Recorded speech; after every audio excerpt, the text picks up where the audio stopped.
மஞ்ச உடம்பு செவந்திருச்சு மாமா உன்னை பார்த்து. பின்னாடி பாங்க.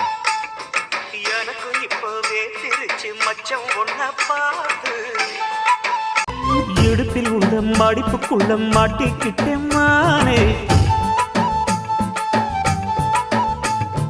அதுக்குத்தானே இழுத்து இப்ப போத்திக்கிட்டேன் நானே.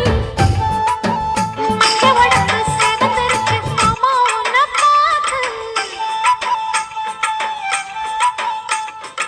எனக்கு இப்பவே திருச்சி மச்சம் ஒன்ன பார்த்து இங்க நிக்கிறேன் ஓகேவா? இடுப்பில் உள்ள மடிப்புக்குள்ள மாட்டிக்கிட்டேன் மானே.